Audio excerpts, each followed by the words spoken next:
Alright, in this video, I'm going to make my best attempt at trying to explain Genesis chapter 6, verses 1 through 4. Before I begin to read, I do want to point out that there is a prevailing view, a popular view, which says that at some time in ancient history, demonic angels came to the daughters of men and had sexual relations with them, and the result of those unions were born this gigantic race of humans. And so as we read along, you'll kind of get the idea as to why they come to that conclusion. All right, so let's get started. Now it came to pass, when man began to multiply on the face of the earth, and daughters were born to them, that the sons of God saw the daughters of men, that they were beautiful, and they took wives for themselves of all whom they chose. And the Lord said, My spirit shall not strive with man forever, for he is indeed flesh, yet his days shall be 120 years. And there were giants on the earth in those days, and also afterward, when the sons of God came in to the daughters of men, and they bore children to them. Those were the mighty men, who were of old, men of renown. Now, as you can see from this passage of Scripture, that there is no mention of angels or demons whatsoever. So where then do they get this idea that angels came to these women and had intimate relationships with them, which resulted in this giant race of people here mentioned in verse 4? Well, to start off with, they get the idea that the sons of God here, as you see I've highlighted, I'll go down here. If you've noticed the panel down here at the bottom of my screen, the Hebrew rendering of the sons of God is the words, or are the words, B'nai Elohim. All right? And they say that B'nai Elohim in the Old Testament only refers to angels, never to human people, to mankind, so to speak. All right? So therefore, the sons of God here is a reference to angels. Secondly, the word giants here is the Hebrew word Nephilim. Nephilim means fallen ones or mighty ones, something like that. Therefore, they link the two together to make it mean that the angels, sons of God, are the fallen ones here, who went to the daughters of men and took them as wives, and out of those unions came forth these mighty men, these men of renown, so to speak. Now again, I'm going to make my best attempt possible to try to bring forth what I believe to be the more proper and accurate interpretation of this particular passage. To begin, we must first understand, or at least identify, as to who the sons of God were or are. All right, let's turn our attention quickly to the book of Job, chapter 1, verse 6. Here we read, Now there was a day when the sons of God came to present themselves before the Lord, and Satan also came among them. If we notice here, the sons of God, again down here at the panel at the bottom of my screen, the sons of God here is rendered B'nai Elohim, just as the previous verse, all right, which is a direct reference to angels. But if you will notice something interesting about this verse. Now remember, they say that the angels were not holy angels. Rather, they were fallen angels. All right? Now my point here, well, I'll tell you my point here in just a minute. Let's reread the first verse, or verse 6 here, and then I'll point out some interesting details. Now there was a day when the sons of God came to present themselves before the Lord, and Satan also came among them. Notice how that Satan and the sons of God are separated. They are divided. Satan is not numbered with the sons of God. As a matter of fact, Satan is never referred to as a son of God in Scripture. He is referred to as the devil, the serpent, the dragon, the accuser of the brethren, but never as a son of God.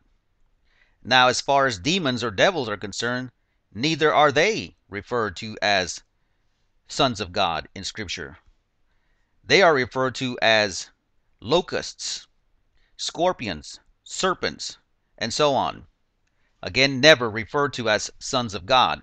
how then can they say that the sons of God in Genesis chapter 6 refer um, to demons? All right. Now let's take a look at another verse of Scripture found also in Job in chapter 2 verse 1. Here we read, "Again there was a day when the sons of God came to present themselves before the Lord, and Satan came also among them to present himself before the Lord." Again we see the separation, how that Satan is not numbered with the sons of God. He is separated from them. Therefore we must conclude that Satan nor any demon is ever deemed or referred to as a son of God whatsoever. All right. And again, sons of God here, we see the rendering down here at the bottom, how it is B'nai Elohim, again a reference to angels. Now let's turn back to the book of Genesis in chapter 2, or chapter 6 verse 2 rather, how that the sons of God here, we've eliminated that they cannot refer to demonic angels. All right. Now the second thing is, if they are angels indeed, why did they take themselves wives and bear these gigantic peoples or men which were mighty? Well, first of all, before we go into that, we must first point out the purposes of angels. All right. For that, we'll turn to the book of Hebrews, chapter 1, verse 14. If you will notice here, it says, "Are they not all ministering spirits sent forth to minister for those who will inherit salvation?" This is obviously talking about believers, but here you see the job description or the mission or the purpose of angels. They are sent forth to minister. Here it is, the Greek word diakonia, which means to serve or servant or something like that. Therefore, the purpose of angels is not to procreate, rather to serve. They are sent out to execute judgment, to deliver messages, and so on. Which brings me to my next point here. In Matthew 22:30, we find that angels have capacities. Beginning in verse 29, it says, "Jesus answered and said to them, You are mistaken, not knowing the Scriptures nor the power of God. For in the resurrection they," referring to believers, "neither marry nor are given in marriage, but are like angels of God in heaven." Here we clearly see how that angels do not marry nor are given in marriage. This is a direct contradiction to the passage in Genesis chapter 6, which clearly states that the sons of God saw the daughters of men, that they were beautiful, and they took wives for themselves of all whom they chose. These sons of God married these women. Whereas in Matthew, it clearly states, as we just read, that angels do not marry. They cannot marry. They do not have the capacity nor the mandate from God to do so. As a matter of fact, it was God who gave man, and only man, the commandment to multiply, to be fruitful, to fill the earth. We find that in Genesis chapter 3, and also later in Genesis after the flood, when Noah and his sons came forth from the ark. All right? So that eliminates the fact that the sons of God here, at least for now, that they refer to angels, or that they do not, it does not refer to angels here. We have one last detail to cover, and that is the word B'nai Elohim. And the fact that scholars who hold to that popular view say that B'nai Elohim is exclusive to angels. Well, let's turn our attention to Deuteronomy chapter 14, verse 1. Here we read, "You are the children of the Lord your God." Now, if we take children of the Lord your God, if we look at our panel down here at the bottom, we find that B'nai Elohim is the same rendering as the previous verses, which I've just covered. This means that the sons of God here is quite possibly referring to actual human beings, just as in Deuteronomy chapter 14, verse 1. In Deuteronomy, it was referring to the children of Israel, the people of God.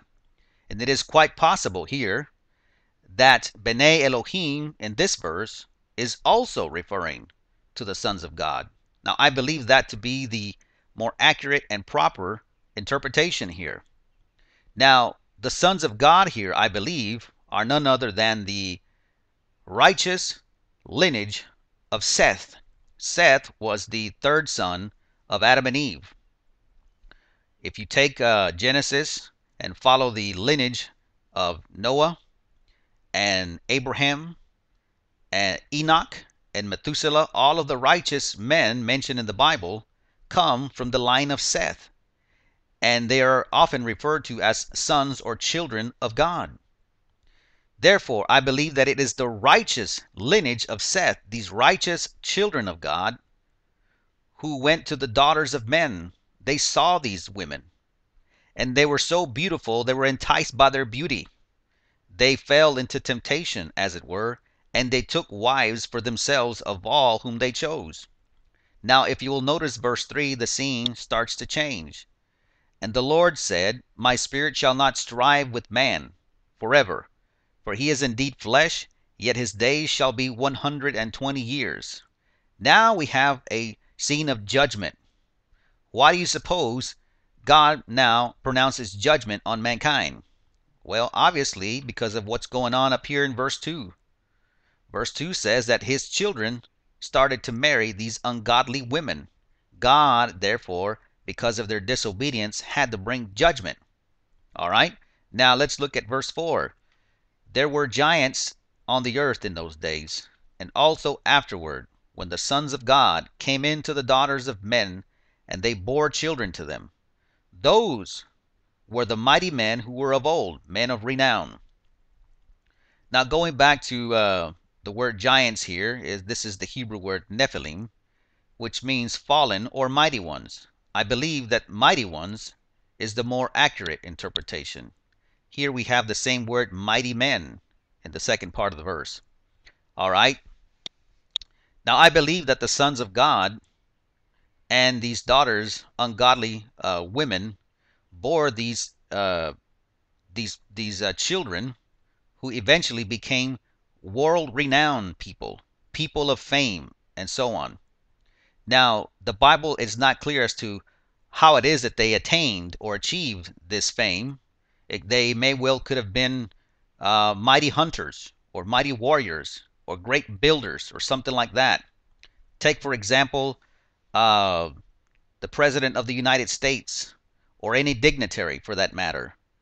You may consider him as world-renowned, a mighty man in that regard, not because of his physical stature, because of his imposing nature, so to speak, but rather because of the position which he holds. It has gained him much fame and might in that regard.